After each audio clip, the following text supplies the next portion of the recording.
Jeshi la Polisi Tanzania lingependa kuwajulisha kuwa hadi mchana huu wa tarehe 9 mwezi wa 12 2025, hali ya usalama wa nchi ni shwari.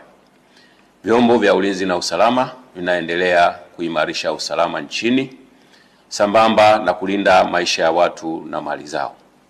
Aidha, Jeshi la Polisi lingependa kutoa wito kwa wananchi kuendelea kuzipuuza picha mjongeo na picha mnato zinazoendelea kusambazwa kwenye mitandao ya kijamii zikionyesha kwamba kuna maandamano yameanza maeneo mbalimbali.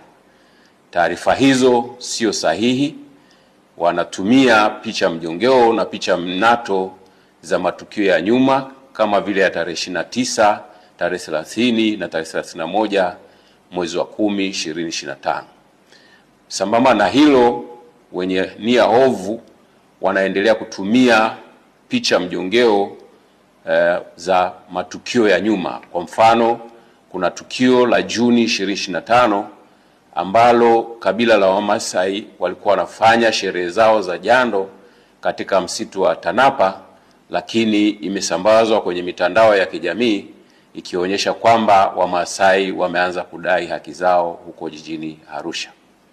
Tunaendelea kuwahimiza Watanzania kuendelea kuzipuuza picha za aina hiyo kwa sababu zina lengo la kuwahadaa kwamba kuna maandamano yanafanyika.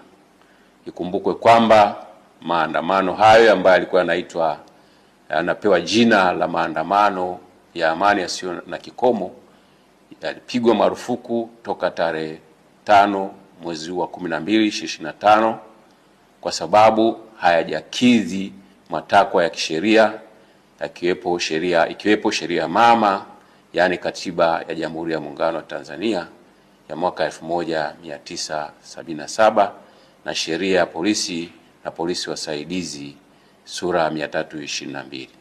Aidha, tunatoa wito kwa wananchi waendelee kufuata sheria kwa ajili ya usalama wetu sote.